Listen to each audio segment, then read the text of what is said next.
ভারতে এখন talk of the country Mumbai শহর। হাজার হাজার মুসলমান গাড়ি বহর নিয়ে শহরটির দিকে মার্চ করতে করতে ছুটে যাচ্ছেন।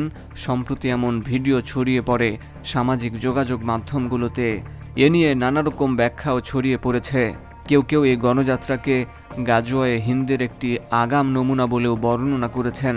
নরেন্দ্র মোদীর ভারতে যেখানে দিন দিন সংখ্যালঘু মুসলমানদের ওপর নিপীড়নের মাত্রা বেড়ে চলেছে, সেখানে মুসলমানদের এরকম একটি কর্মসূচি দেশটির রাজনীতির জন্য নিঃসন্দেহে চমকপ্রদ একটি ঘটনা।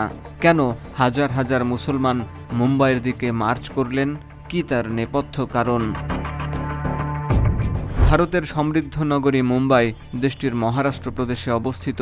এটিকে বলা হয় ধনীদের শহর।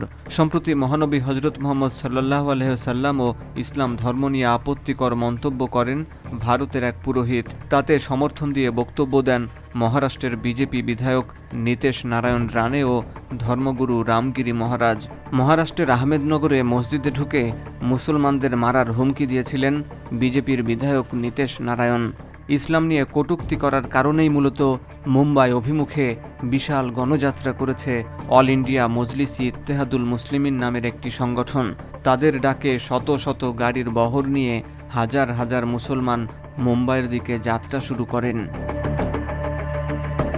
ভারতীয় সংবাদ মাধ্যম টাইমস অব ইন্ডিয়া এবং ফ্রি প্রেস জার্নাল জানিয়েছে, গত সোমবার রাতে অন্যান্য রাজনৈতিক ও সামাজিক দলসহ সাবেক সংসদ সদস্য ইমতিয়াজ জলিলের নেতৃত্বে মুম্বাই অভিমুখে গণযাত্রা ও বিক্ষোভ অনুষ্ঠিত হয়। তিরাঙ্গা সংবিধান র্যালি নামে এই কর্মসূচির ডাক দিয়েছিলেন জলিল ও তার সংগঠন। জলিলের আহ্বানে শত শত গাড়ির বহর ছুটে মুম্বাইয়ের দিকে।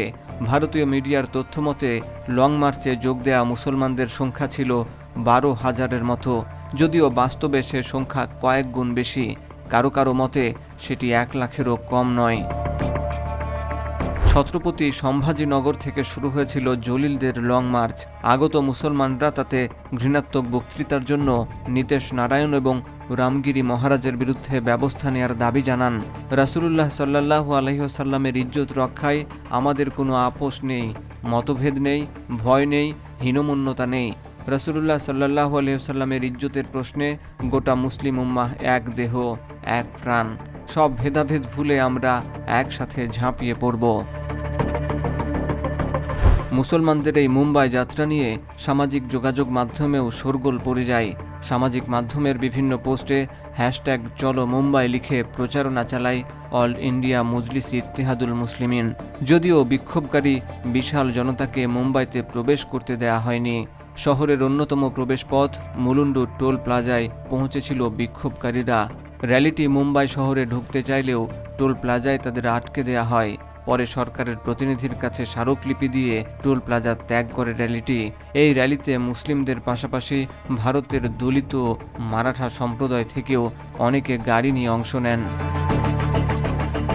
অবশ্য আগে থেকে প্রস্তুতি ছিল পুলিশের। গাড়ি বহরটি যাতে কোনোভাবেই মুম্বাই ঢুকতে না পারে সেজন্য শহরের অনতি দূরে, বিশেষ করে মুলুন্ডু টোল প্লাজায় বিপুল সংখ্যক পুলিশ সদস্য মোতায়েন করা হয়।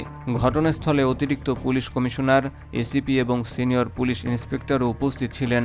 বিক্ষোভকারীরা সোমবার গভীর রাতে কোপরি হাইওয়েতে একটি প্রতিবাদ সমাবেশও করেন। এজন্য রাস্তা আটকিয়ে গণ চলাচলে বিঘ্ন ঘটানোর দায়ে একটি মামলাও দায়ের করা হয়। এক পর্যায়ে লং মার্চে নেতৃত্বদানকারী ইমতিয়াজ জলিলের সাথেও যোগাযোগ বিচ্ছিন্ন হয়ে পড়েন বিক্ষোভকারীরা। মহাসড়কে ঘণ্টার পর ঘণ্টা তাদের অপেক্ষা করতে হয়। এ সময় পুলিশের লাঠিচার্জে আহত হন কেউ কেউ।